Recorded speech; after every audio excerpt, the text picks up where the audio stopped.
Welcome to DRS career classes.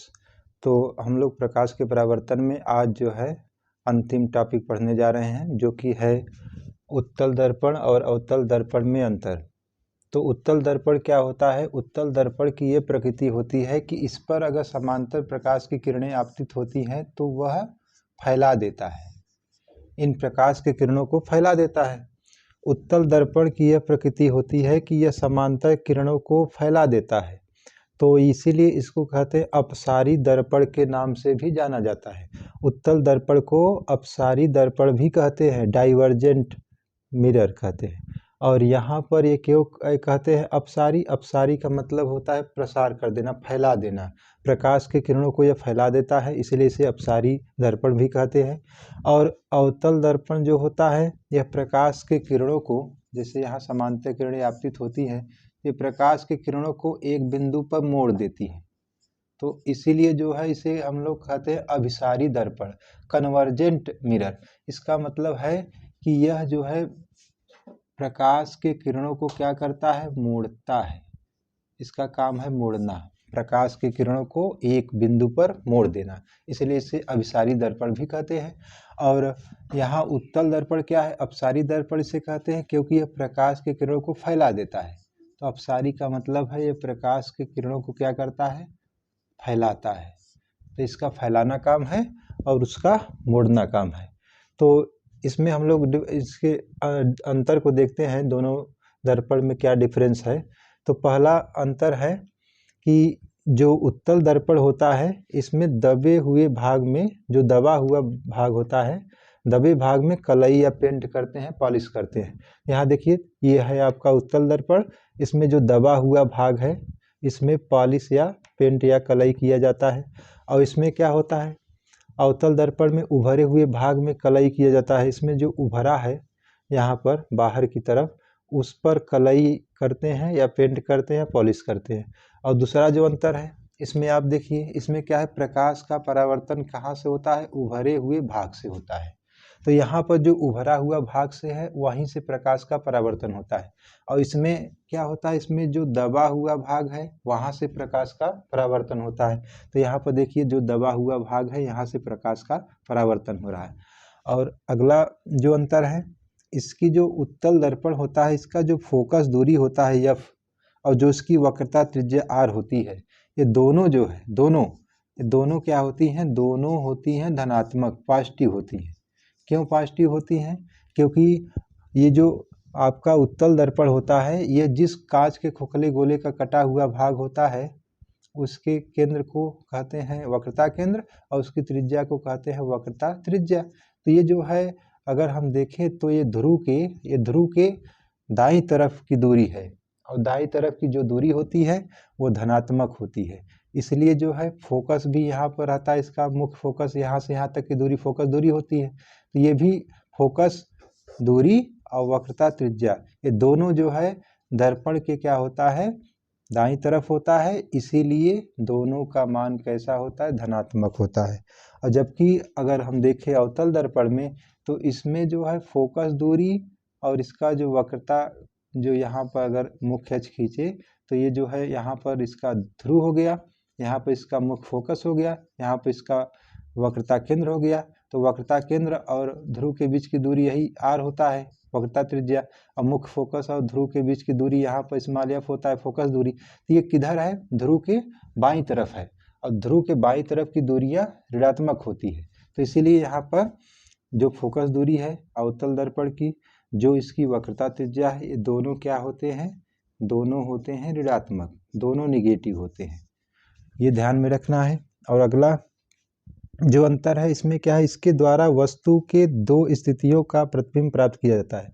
जो उत्तल दर्पण है, हम लोग इसको दो स्थितियों में इसका अध्ययन किए थे। एक था जब वस्तु अनंत पर था, और एक था जब वस्तु अनंत और ध्रुव के बीच में स्थित था।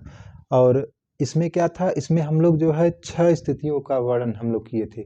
इसमें क्या था? एक वस्तु जब अनंत पर होता है, एक वस्तु जब अनंत और वक्रता केंद्र के बीच में होता है, एक जब वक्रता केंद्र पर होता है, एक जब वक्रता केंद्र और मुख्य फोकस के बीच में होता है, एक जब मुख्य फोकस पर होता है, अगला जब मुख्य फोकस और ध्रुव के बीच में होता है। इस प्रकार 6 स्थिति इसमें जो है प्रतिबिंब प्राप्त होता है। और अगला जो अंतर है इसमें प्रतिबिंब, जो उत्तल दर्पण होता है इसमें जो प्रतिबिंब बनता है वो सदैव ऑलवेज क्या होता है, छोटा आभासी बनता है। इसमें हमेशा उत्तल दर्पण में, चाहे जो उत्तल दर्पण देखिए उसमें हमेशा वस्तु का प्रतिबिंब हमेशा छोटा बनता है, आभासी बनता है और सीधा बनता है।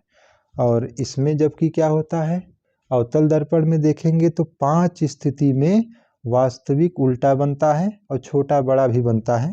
लेकिन जबकि छठवीं जो स्थिति होती है, जो छठवीं स्थिति कौन सी होती है, जब वस्तु को मुख्य फोकस और ध्रुव के बीच में रखा जाता है, वही छठवीं स्थिति होती है। उस समय वस्तु का प्रतिबिंब दर्पण के पीछे बनता है और आभासी बनता है और सीधा बनता है और वस्तु से बड़ा बनता है। ये छठवीं स्थिति बहुत ही इम्पोर्टेंट होता है परीक्षा के दृष्टिकोण से। और यहाँ पर उपयोग अगर हम देखें कि जो उत्तल दर्पण है इसका उपयोग कहाँ करते हैं, अवतल दर्पण है इसका उपयोग कहाँ करते हैं, तो हम लोग इसका देखते हैं कि इसका काम क्या था, उत्तल दर्पण का फैलाने का काम, जो प्रकाश की किरणों को क्या करती है, फैलाती है। और इसका काम क्या था, प्रकाश की किरणों को मोड़ने का काम करती थी। तो यहाँ पर प्रकाश पुंज एक होता है, प्रकाश पुंज, प्रकाश पुंज। ये प्रकाश पुंज होता है 3 प्रकार का होता है। ये 3 प्रकार का होता है। एक होता है समांतर, एक होता है समांतर प्रकाश पुंज, एक होता है अभिसारी प्रकाश पुंज, एक होता है अपसारी, अपसारी प्रकाश पुंज। इसमें क्या है, समांतर प्रकाश पुंज में इसमें प्रकाश की जो किरणें होती हैं एक समांतर, सभी एक दूसरे के समांतर होती हैं। और जबकि अभिसारी में क्या होता है, इसमें अभिसारी में क्या होता है, इसमें प्रकाश की जो किरणें होती हैं किसी एक ही बिंदु पर आकर मिल जाती हैं, तो इसे हम लोग कहते हैं अभिसारी प्रकाश पुंज। और अपसारी प्रकाश पुंज में क्या है, इसमें किसी एक बिंदु से, जैसे मान लीजिए पी बिंदु था जिस पर आकर सब प्रकाश किरण मिल गई, तो ये अपसारी प्रकाश पुंज कहलाता है। और अपसारी में क्या है कि इसमें एक बिंदु मान लीजिए ओ है और यहाँ से प्रकाश की किरणें फैल जाती हैं, यहाँ से फैल जाती हैं। जैसे टॉर्च है, बल्ब है, तो वहाँ बल्ब जब जलता है तो वहाँ से प्रकाश किरण निकलती हैं, तो ये अपसारी का उदाहरण होता है। और जहाँ प्रकाश किरण मुड़ जाती हैं वहाँ पर अभिसारी होता है। और एक समान रूप से चलती है एक दूसरे के समांतर, वहाँ समांतर प्रकाश पुंज होता है। तो यहाँ पर जो उत्तल दर्पण का जो विशेषता है कि प्रकाश किरणों को फैलाती हैं, इसी विशेषता की वजह से हम लोग क्या करते हैं कि यहाँ देखिए सड़कों पर जो बिजली के बल्ब लगे होते हैं उनके पीछे, बल्ब के पीछे अंदर क्या होता है कि परावर्तक के रूप में यूज करते हैं। तो ये क्या होता है कि सड़क पर जो भी बिजली के खंभे हैं, जैसे मान लीजिए सड़क है यहाँ पर और ये बिजली का खंभा है और इसमें जो बल्ब अंदर यहाँ पर लगा हुआ है, जो भी बल्ब यहाँ जलने के लिए, तो इसके पीछे यहाँ पर उत्तल दर्पण लगा देते हैं। तब ये जब जलता है तो ये प्रकाश को ऐसे फैलाता है, इधर टकरा कर इधर फैलाता है, इस तरह से परावर्तन करता है, प्रकाश किरणों को फैला देता है, जिस प्रकार से, जिसके कारण जो है सड़कों पर उजाला दूर तक रहता है। तो ये प्रकाश किरणों को फैलाती है जिसके कारण जो है सड़क पर दूर तक जो है प्रकाश जो है उत्पन्न होता है। तो यहाँ पर सड़कों पर इसलिए जो है जो बल्ब लगे होते हैं उनमें जो परावर्तक सतह यूज किया जाता है वो हमेशा उत्तल दर्पण प्रयोग किया जाता है, क्योंकि इसके फैलाने की प्रवृत्ति होती है प्रकाश की किरणों को, इसलिए इसका प्रयोग किया जाता है। और एक जो है इसका उपयोग ये बड़ा इम्पोर्टेंट है, जो कि मोटर गाड़ियों में पार्श्व दर्पण के रूप में इसका प्रयोग किया जाता है। पार्श्व दर्पण का मतलब साइड मिरर, जो बगल में बाइक जो चलाते हैं, जैसे बाइक है तो बाइक में जो पीछे आने वाली जो गाड़ियाँ होती हैं उनको देखने के लिए जो मिरर लगा रहता है वो कैसा होता है, वह आपका उत्तल दर्पण होता है। थोड़ा सा अगर टच करेंगे थोड़ा उभरा हुआ प्रतीत होता है। तो क्यों पूछा जाता है कभी कभी, क्यों प्रयोग करते हैं, क्या विशेषता है, तो यहाँ पर क्या करता है, एक काम है उसका कि यह दृष्टि क्षेत्र को बढ़ा देता है। जैसे पीछे का जो एरिया है वो ज़्यादा दूर तक जो है चीज़ों को उस छोटे से मिरर में, माने यहाँ पर जो उत्तल दर्पण लगा रहता है उसमें छोटे से जगह में जो है दूर तक की चीज़ों का चित्र उसमें दिखाई देता है, प्रतिबिंब। और एक और काम है इसका क्या है, समस्त वस्तुओं को छोटे रूप में दिखाना। तो जितने भी, एक तो दृष्टि क्षेत्र बढ़ा देता है कि पीछे की जो दूर तक आने वाली गाड़ियां हैं उसको दिखाता है, और एक काम यह है कि सभी गाड़ियों का या सभी जो भी वस्तुएं पीछे आ रही हैं वो सभी का चित्र एक छोटे छोटे रूपों में वहां पर दिखा देता है। तो ये इस विशेषता के कारण जो है गाड़ियों के जो साइड मिरर होते हैं उसमें यूज किया जाता है उत्तल दर्पण का। और एक देखेंगे बस और ट्रक में भी जो है आप ध्यान देंगे तो वहाँ पर जो पीछे आने वाली गाड़ियों को देखने के लिए दर्पण प्रयोग किया जाता है वो भी क्या होता है, आपका उत्तल दर्पण ही होता है। और इसमें क्या है, अवतल दर्पण की प्रवृत्ति क्या है, ये प्रकाश किरणों को मोड़ता है, किसी एक ही जगह पर प्रकाश किरणों को मोड़ देता है। तो यहाँ पर देखिए पहला इसका उपयोग क्या है, पहला उपयोग यहाँ है हजामत करने में। इसका मतलब है, हजामत शब्द का मतलब है कि दाढ़ी बनाने में, दाढ़ी बनाने में, दाढ़ी बनाने में। तो जो दाढ़ी बनाते हैं उसमें जो भी यूज करते हैं हम लोग, जो आईना यूज करते हैं, दर्पण यूज करते हैं, वह आपका उत्तल नहीं बल्कि क्या होता है, अवतल दर्पण प्रयोग किया जाता है। वो भी कौन सी स्थिति का यूज करते हैं, छठवीं, जो छठवीं स्थिति है इसमें, कि जब वस्तु मुख्य फोकस और ध्रुव के बीच में स्थित होता है तब उसका प्रतिबिंब दर्पण के पीछे बड़ा आभासी वस्तु से बड़ा बनता है। तो यहाँ पर वही छठवीं स्थिति का ही प्रयोग किया जाता है, जिससे कि जो है दाढ़ी बनाते समय वहाँ अवतल दर्पण को पास में रखते हैं, छठवीं स्थिति की तरह बनता है, जिससे बड़ा बनता है चित्र प्रतिबिंब, और ये जो है दाढ़ी बनाने में आसानी होता है। और यहाँ पर अगला दूसरा अगर देखें तो ये सर्च लाइट के परावर्तक के रूप में, तो सर्च लाइट जो होते हैं इसमें परावर्तक के रूप में जो है हम लोग क्या यूज करते हैं, अवतल दर्पण का प्रयोग करते हैं। ये सर्च लाइट हो गया, या फिर जो ट्रेन होता है, ट्रेन के आगे जो बल्ब लगे होते हैं, या एरोप्लेन के सामने दो जो है बल्ब जो लगे रहते हैं तेजी से जो जलता है सीधी रेखा में, तो ये जो है इसमें अवतल दर्पण का ही प्रयोग किया जाता है। वो भी कौन सी स्थिति का, जब वो वस्तु फोकस पर स्थित होता है तब उसका प्रतिबिंब कहाँ बनता है, अनंत पर।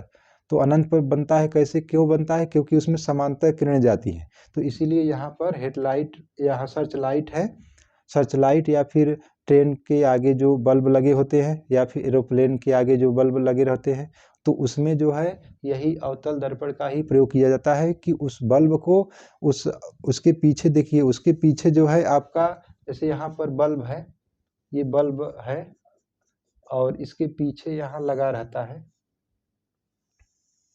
अवतल दर्पण। तो ये बल्ब जो है ऐसा सेट करते हैं कि यह जो है उसके फोकस पे आ जाए, और ये फोकस पे जब आता है तो ये प्रकाश किरणें यहाँ पर जाती हैं, टकरा कर फिर समांतर हो जाती हैं, और ये समांतर किरणें जो है दूर तक जाती हैं। इतने ही एरिया में प्रकाश किरणें सीधी रेखा में दूर तक जो है प्रकाश उत्पन्न करती हैं। तो ये जो है अवतल दर्पण उसके पीछे लगा रहता है उस बल्ब के, और बल्ब को इस जगह रखते हैं कि वह उसके फोकस पर स्थित हो, जिसके कारण जो है अनंत दूरी पर उसका प्रतिबिंब बनेगा। तो यहाँ पर जो है दूर तक प्रकाश किरणें सीधी रेखा में जाती हैं, और वो प्रकाश किरणें फैलती नहीं बल्कि सीधी रेखा में दूर तक गमन करती हैं। और यहाँ पर गाड़ियों के हेडलाइट में परावर्तक के रूप में आप हेडलाइट देखेंगे, आगे का जो होता है गाड़ी के आगे जो लगा रहता है हेडलाइट, उसमें भी देखिए इसी तरह से जो है आप ध्यान देंगे तो बल्ब रहता है, उसके पीछे यहाँ चमकीला सा जो है परवलयाकार के आकार में यहाँ पर अवतल दर्पण का प्रयोग करते हैं हेडलाइट में भी। और अगला टेबल लैंप, टेबल लैंप के परावर्तक के रूप में, तो टेबल लैंप में भी यही होता है। टेबल लैंप में अगर आप देखेंगे तो यहाँ पर अगर मान लीजिए टेबल लैंप है, ये जो बल्ब यहाँ लगा रहता है, तो बल्ब इसमें मान लीजिए यहाँ बल्ब लगा है, तो यहाँ पर अवतल दर्पण लगा देते हैं, जिसके कारण बल्ब प्रकाश की किरणों को एक जगह यहाँ पर, इसका काम क्या है, मोड़ना। ये प्रकाश किरणों को फैलाता नहीं बल्कि यहाँ क्या करता है, मोड़ देता है एक ही जगह, जिसके कारण पढ़ने में आसानी होता है। तो यहाँ प्रकाश किरणों को एक ही जगह मोड़ देता है, और यहीं पर किताब रखकर विद्यार्थी पढ़ते हैं। तो ये प्रकाश किरणों को फैलाता नहीं हर जगह, ये बल्कि एक ही जगह पर फोकस कर देता है और मोड़ देता है। और इसमें टेबल लैंप में इसका उपयोग करते हैं। आप ऑप्थेल्मोस्कोप में, ऑप्थेल्मोस्कोप में या फिर कह दीजिए कि इसमें जो आँख, जहाँ पर आँख हो गया या दांत हो गया या नाक में अगर कोई दिक्कत है तो डॉक्टर जो है, डेंटिस्ट जो होते हैं वो सब जो है अवतल दर्पण का ही प्रयोग करते हैं। उसके द्वारा जो है दांतों की जांच करते हैं, या कान में कुछ चला गया तो उसका भी जो है जांच इसी के द्वारा किया जाता है। और सौर कुकर और सौर भट्ठी में भी इसका प्रयोग करते हैं। सौर कुकर में कैसे प्रयोग करते हैं, देखिए इसमें क्या है कि जैसे अगर सौर कुकर है तो यहाँ पर मान लीजिए इसमें काला सा यहाँ पर परत लगा देते हैं, पेंट कर देते हैं, जिसके कारण अवशोषण क्षमता बढ़ जाए। और यहाँ पर भोजन रख दिए, भोजन, और इसके ऊपर जो ढक्कन रहता है वो यही अवतल दर्पण का बनाया जाता है। तो मान लीजिए अवतल दर्पण का ढक्कन है, जो कि मान लीजिए धूप में ले जाकर इसको रख देते हैं भोजन को, और ये जो है इधर ये इसका ढक्कन जो है ऊपर खुला हुआ है। अब इसमें क्या है, भोजन अंदर है और यहाँ पर काला सा जो है पेंट कर देते हैं, जिसके कारण जो है अवशोषण क्षमता, उष्मा का अवशोषण ज़्यादा हो। अब यहाँ पर कांच रहता है। अब ये सूर्य की रोशनी जो है धूप में जैसे ही रखते हैं तो सूर्य की रोशनी यहाँ पर आता है। कुछ किरणें तो सीधे प्रवेश कर जाती हैं और कुछ किरणें यहाँ पर आपतित होती हैं ढक्कन पर, सोलर कुकर के ढक्कन पर आपतित होती हैं। अब इसमें जो है लगा हुआ है कौन सा दर्पण, अवतल दर्पण लगा है। तो ये प्रकाश किरणों को क्या करती है, मोड़ देती हैं। ये मोड़ देती है, एक ही जगह मोड़ देती हैं, जिसके कारण जो है भोजन जल्दी पक जाता है।